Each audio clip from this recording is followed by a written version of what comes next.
जयंती मंगलकाली भद्रकाली कपालिनी दुर्गा क्षमा शिवा धात्री स्वाहा स्वधा नमोस्तुते।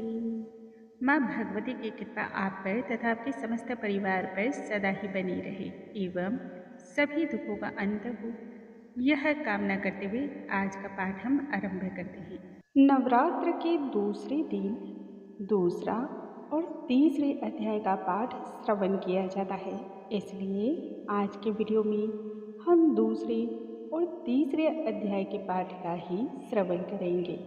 माँ भगवती का ध्यान करके पाठ को हम आरंभ करेंगे।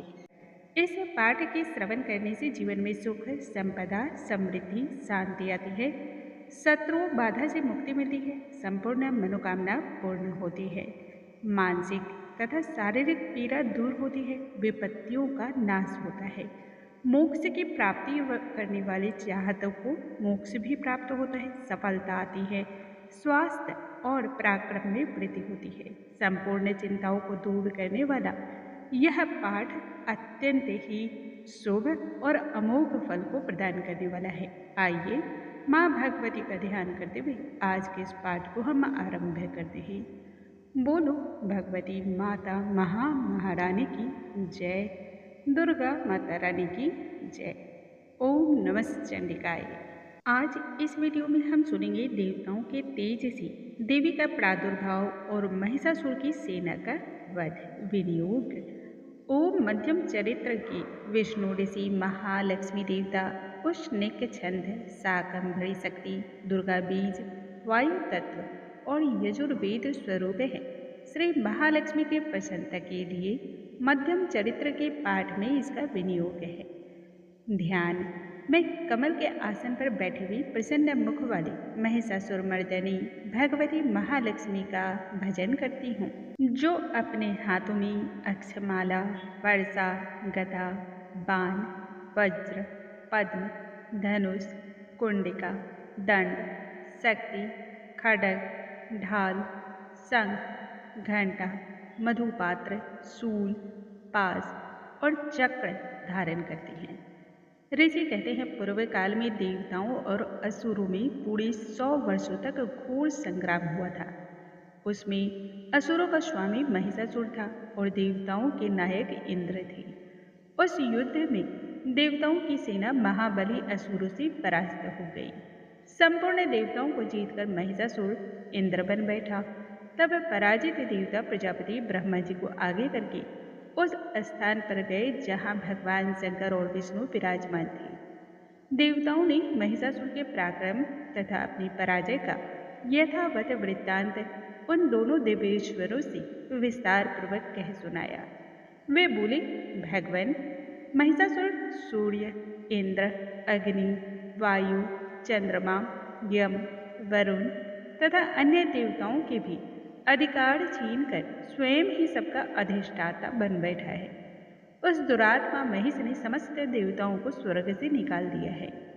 अब वे मनुष्यों की भांति पृथ्वी पर विचरते हैं। दैत्यों की यह सारी करतूत हमने आप लोगों से कह सुनाई। अब हम आपकी शरण में आए हैं, उसके वध का कोई उपाय सोचिए। इस प्रकार देवताओं के वचन सुनकर के भगवान विष्णु और शिव ने दैत्यों पर बड़ा क्रोध किया। उनकी भौएं तन गई और मुंह टेढ़ा हो गया। तब अत्यंत कोप में भरे हुए चक्रपाणी श्री विष्णु के मुख से एक महान तेज प्रकट हुआ।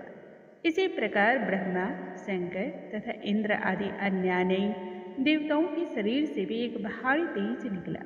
वह सब मिलकर एक हो गए। महान तेज का वह पुंज जाज्वल्यमान पर्वत सा जान पड़ा।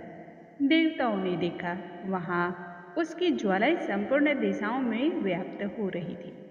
संपूर्ण देवताओं के शरीर से प्रकट हुए उस तेज की कहीं तुलना नहीं थी। एकत्रित होने पर वह एक नाड़ी के रूप में परिणत हो गया और अपने प्रकाश से तीनों लोकों में व्याप्त जान पड़ा। भगवान शंकर का जो तेज था, उससे उस देवी का मुख प्रकट हुआ। यमराज के तेज से उसके सिर में बाल निकल आए। श्री विष्णु भगवान के तेज से उसकी भुजाएं उत्पन्न हुई। चंद्रमा के तेज से दोनों स्तनों का और इंद्र के तेज से मध्य भाग का प्रादुर्भाव हुआ।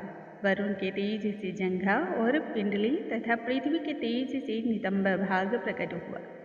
ब्रह्मा के तेज से दोनों चरण और सूर्य के तेज से उसकी अंगुलियां हुई। वसुओं के तेज से हाथों की अंगुलियां और कुबेर के तेज से नासिका प्रकट हुई। उस देवी के दांत प्रजापति के तेज से और तीनों नेत्र अग्नि के तेज से प्रकट हुए थे। उसके भौएं संध्या की और कान वायु के तेज से उत्पन्न हुए थे। इसी प्रकार अन्य नई देवताओं के तेज से भी उस कल्याण में देवी का आविर्भाव हुआ। तदंतर समस्त देवताओं के तेज से पुंज से प्रकट हुई देवी को देखकर महिषासुर के सताए हुए देवता बड़े प्रसन्न हुए। पिनाकधारी भगवान शंकर ने अपने सूल से एक सूल निकालकर उन्हें दिया। फिर भगवान विष्णु ने भी अपने चक्र से उत्पन्न एक चक्र भगवती को अर्पण किया। वरुण ने भी शंख भेंट किया। अग्नि ने भी उन्हें शक्ति दी और वायु ने धनुष तथा बाण से भरे हुए 2 तरकस प्रदान किए। सहस्त्र नेत्रों वाले देवराज इंद्र ने अपने वज्र से वज्र उत्पन्न करके दिया और ऐरावत हाथी से उतारकर एक घंटा भी प्रदान किया। यमराज ने काल दंड से दंड, वरुण ने पास, प्रजापति ने स्फटिकाक्ष की माला तथा ब्रह्मा जी ने कमंडलों भेंट किया। सूर्य ने देवी के समस्त रोम कूपों में अपनी किरणों का तेज भर दिया। काल ने उन्हें चमकती हुई ढाल और तलवार दी। क्षीर समुद्र ने उज्ज्वल हार तथा कभी जीर्ण न होने वाले 2 दिव्य वस्त्र उन्हें भेंट किए। साथ ही उन्होंने दिव्य चूड़ामणि, 2 कुंडल, कड़ी, उज्ज्वल अर्धचंद्र, सब बाहुओं के लिए केयूर, दोनों चरणों के लिए निर्मल नूपुर, गले की सुंदर हंसली और सब अंगुलियों में पहनने के लिए रत्नों की बनी हुई अंगूठियां भी दी। विश्वकर्मा ने उन्हें अत्यंत निर्मल फरसा भेंट किया। साथ ही अनेक प्रकार के अस्त्र और अभेद कवच दिए। इसके सिवा मस्तक और वक्ष स्थल पर धारण करने के लिए कभी न कुम्हलाने वाले कमलों की मालाएं दी। जलधि ने उन्हें सुंदर कमल का पुष्प भेंट किया। हिमालय ने सवारी के लिए सिंह तथा भांति भांति के रत्न समर्पित किए। धनाध्यक्ष कुबेर ने मधु से भरा हुआ पान पात्र दिया तथा संपूर्ण नागों के राजा शेष ने, जो इस पृथ्वी को धारण करते हैं, उन्हें बहुमूल्य मणियों से विभूषित नागहार भेंट किया। इसी प्रकार अन्य देवताओं ने भी आभूषण और अस्त्र शस्त्र देकर देवी का सम्मान किया। तत्पश्चात उन्होंने बारंबार अट्ठासपूर्वक उच्च स्वर से गर्जना की। उनके भयंकर नाद से संपूर्ण आकाश गूंज उठा। देवी का वह अत्यंत उच्च स्वर से किया वह सिंहनाद कहीं समा न सका। आकाश उसके सामने लघु प्रतीत होने लगा। उससे बड़े जोर की प्रतिध्वनि हुई, जिससे संपूर्ण विश्व में हलचल मच गई और समुद्र कांप उठे, पृथ्वी डोलने लगी और समस्त पर्वत हिलने लगे। उस समय देवताओं ने अत्यंत प्रसन्नता के साथ सिंहवाहिनी भवानी से कहा कि देवी, तुम्हारी जय हो। साथ ही महर्षियों ने भक्तिभाव से विनम्र होकर उनका स्तवन किया। संपूर्ण त्रिलोकी को क्षोभग्रस्त देख दैत्यगण अपनी समस्त सेना को कवच आदि से सुसज्जित कर हाथों में हथियार ले सहसा उठ खड़े हुए। उस समय महिषासुर ने बड़े क्रोध में आकर कहा, आह, यह क्या हो रहा है। फिर वह संपूर्ण असुरों से घिरकर उस सिंहनाद की ओर लक्ष्य करके दौड़ा और आगे पहुंचकर उसने देवी को देखा, जो अपनी प्रभा से तीनों लोगों को प्रकाशित कर रही थी। उनके चरणों के भार से पृथ्वी दबी जा रही थी और माथे की मुकुट से आकाश में रेखा सी खींच रही थी तथा वे अपने धनुष की टंकार से 7 पतालों को क्षुब्ध किए देती थी। देवी अपनी हजारों भुजाओं से संपूर्ण दिशाओं को आच्छादित करके खड़ी थी। तदंतर उनके साथ दैत्यों का युद्ध छिड़ गया। नाना प्रकार के अस्त्र शस्त्रों के प्रहार से संपूर्ण दिशाएं उद्भासित होने लगी। चिच्छुर नामक महान असुर महिषासुर का सेनानायक था। वह देवी के साथ युद्ध करने लगा। अन्य दैत्यों की चतुरंगिनी सेना साथ लेकर चामर भी लड़ने लगा। 60,000 रथियों के साथ आकर उदग्र नामक महादैत्य ने लुहा लिया। 1 करोड़ रथियों को साथ लेकर महाहनु नामक दैत्य युद्ध करने लगा, जिसके रोएं तलवार के समान तीखे थे। वह असीलोमा नाम का महादैत्य 5 करोड़ रथी सैनिकों सहित युद्ध में आता था। 60 लाख रथियों से घिरा हुआ बास्कल नामक दैत्य भी उस युद्ध भूमि में लड़ने लगा। परिवारित नामक राक्षस हाथी सवार और घुड़सवारों के अनेक दलों तथा 1 करोड़ रथियों की सेना लेकर युद्ध करने लगा।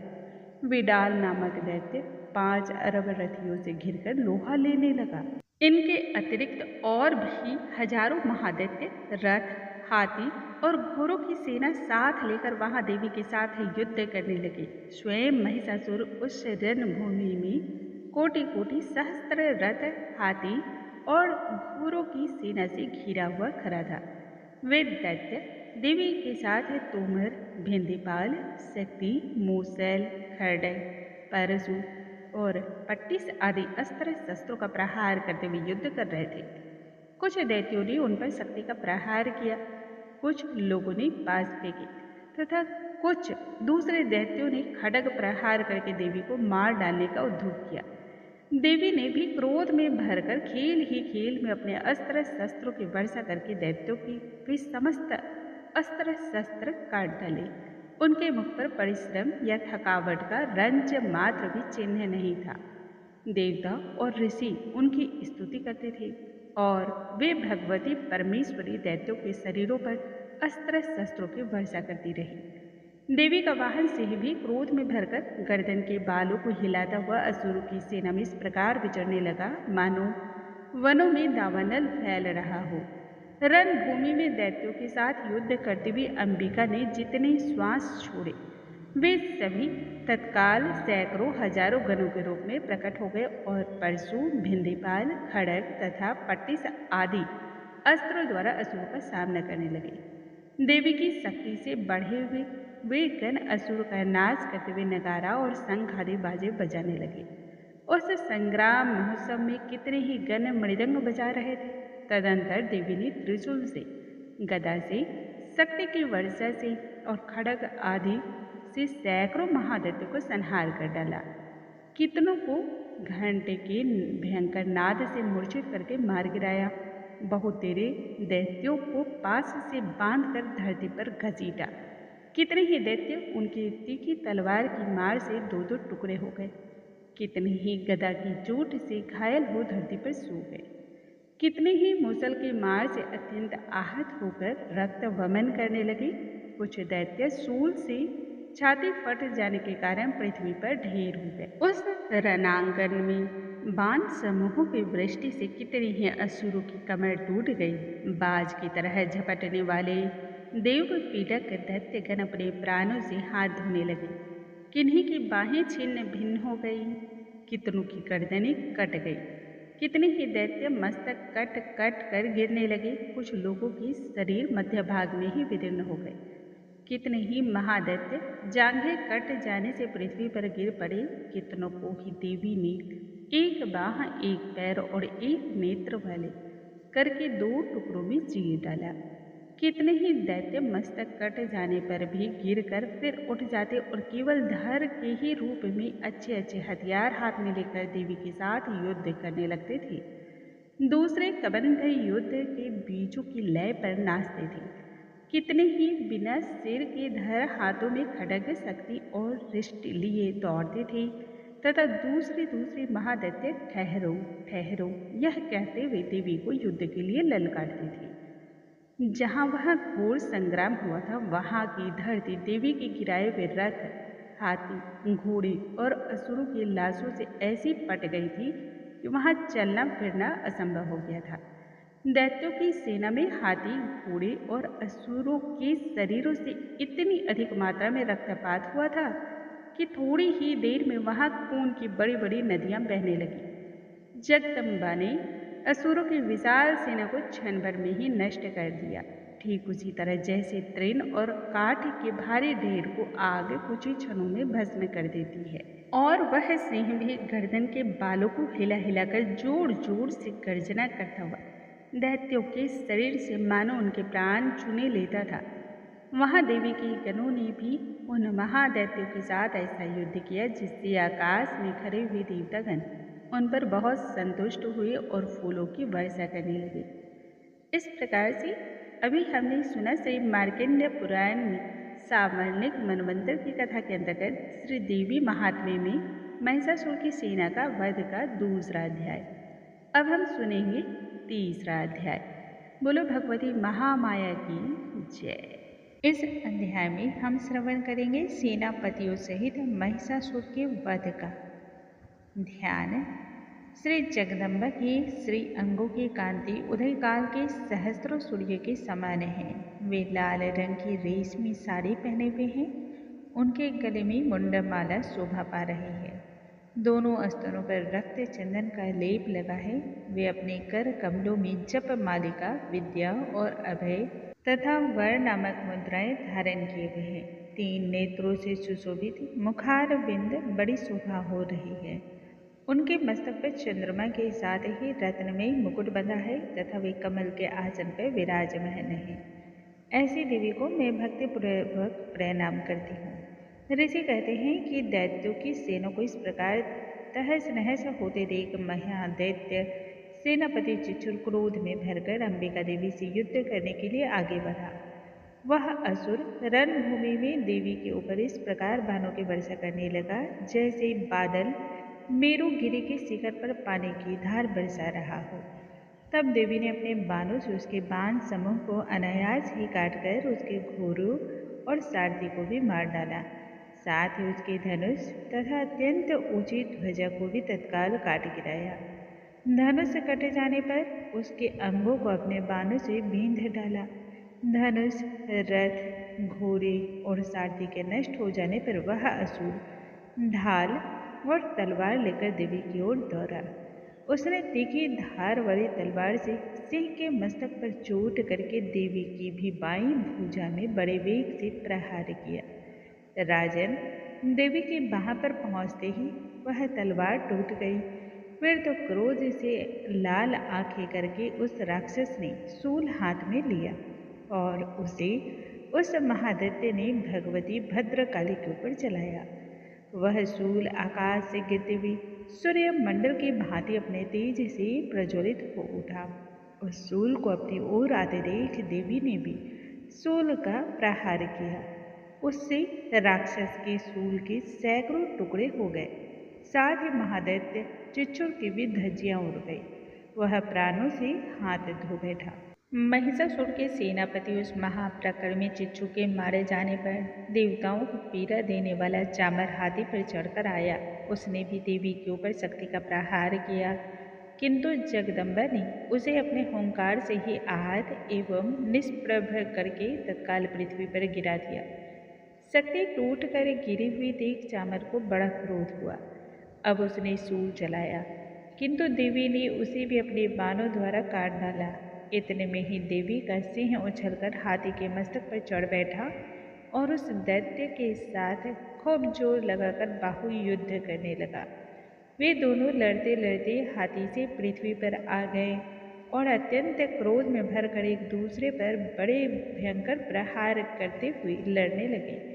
तदंतर सिंह बड़े वेग से आकाश की ओर उछला और उधर से गिरते समय उसने पंजों की मार से चामर का सिर धड़ से अलग कर दिया।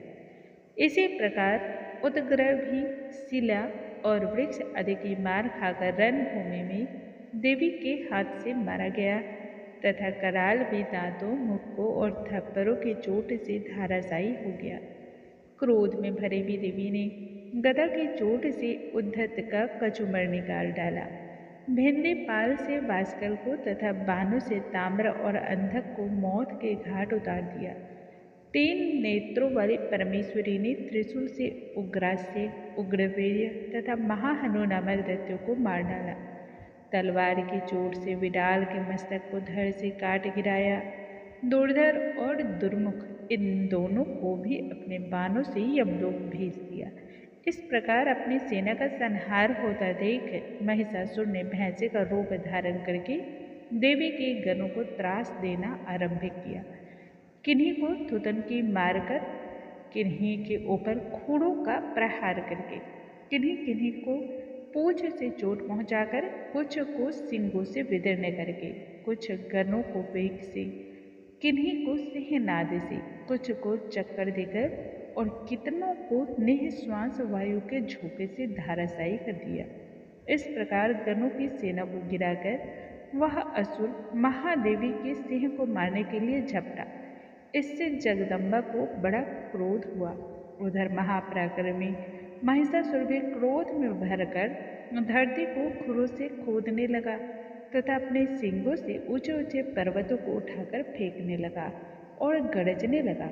उसके वेग से चक्कर देने के कारण पृथ्वी क्षुब्ध होकर फटने लगी। उसके पूंछ से टकराकर समुद्र सब ओर से धरती को डुबोने लगा। हिलते हुए सींगों के आघात से विदीर्ण होकर बादलों के टुकड़े टुकड़े हो गए। उसके श्वास की प्रचंड वायु के वेग से उड़ी हुई सैकड़ों पर्वत आकाश से गिरने लगे। इस प्रकार क्रोध में भरे हुए उस महादैत्य को अपनी ओर आते देख चंडिका ने उसका वध करने के लिए महान क्रोध किया। उन्होंने पास फेंककर उस महान असुर को बांध लिया। उस महासंग्राम में बंध जाने पर उसने भैंसे का रूप त्याग दिया और तत्काल सिंह के रूप में वह प्रकट हो गया। उस अवस्था में जगदम्बा ज्यों ही उसका मस्तक काटने के लिए उद्यत हुई, त्यों ही वह खड्गधारी पुरुष के रूप में दिखाई देने लगा। तब देवी ने तुरंत ही बाणों की वर्षा करके ढाल और तलवार के साथ उस पुरुष को भी बींध डाला। इतने में ही वह महान गजराज के रूप में परिणत हो गया तथा अपने सुर से देवी के विशाल सिंह को खींचने और गरजने लगा। खींचते समय देवी ने तलवार से उसकी सूर काट डाली। तब उस महादैत्य ने पुनः भैंसे का शरीर धारण कर लिया और पहले की ही भांति चराचर प्राणियों सहित तीनों लोगों को व्याकुल करने लगा। तब क्रोध में भरे हुए जगत माता चंडिका का बारंबार उत्तम मधुपान करने और लाल आंखें करके हंसने लगी। उधर वह बल और पराक्रम के मद से उन्मत्त हुआ राक्षस गरजने लगा और अपने सींगों से चंडी के ऊपर पर्वतों को फेंकने लगा। उस समय देवी अपने बाणों के समूहों से उसके फेंके हुए पर्वतों को चूर्ण करते हुए बोली। बोलते समय उनका मुख मधु के मद से लाल हो रहा था और वाणी लड़खड़ा रही थी। देवी ने कहा, ओ मूढ़, मैं जब तक मधु पीती हूँ तब तक तो क्षण भर के लिए खूब गरज ले। मेरे हाथ से यही तेरी मृत्यु हो जाने पर अब शीघ्र ही देवता भी गरजेंगे। ऋषि कहते हैं, योग कहकर कि देवी उछली उस महादैत्य के ऊपर चढ़ गई। फिर अपने पैर से उसे दबाकर उन्होंने सूल से उसके कंठ में आघात किया।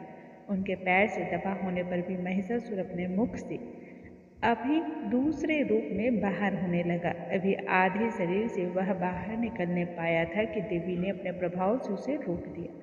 आधा निकला होने पर भी वह महादैत्य देवी से युद्ध करने लगा। तब देवी ने बहुत बड़ी तलवार से उसका मस्तक काट गिराया। फिर तो हाहाकार करते हुए दैत्यों की सारी सेना भाग गई तथा संपूर्ण देवता अत्यंत प्रसन्न हो गए। देवताओं ने दिव्य महर्षियों के साथ दुर्गा देवी का स्तवन किया। गंधर्व राज गाने लगे तथा अप्सराएं नृत्य करने लगी। इस प्रकार श्री मार्कंडेय पुराण में सावर्णिक मनवंतर की कथा के अंतर्गत श्री देवी महात्म्य में महिषासुर वध नामक आज तीसरा अध्याय पूर्ण हुआ। इसी के साथ कल हम फिर से मिलेंगे। आगे के अध्याय के साथ माँ भगवती की कृपा आप पर बनी रहे। नमस्कार दोस्तों।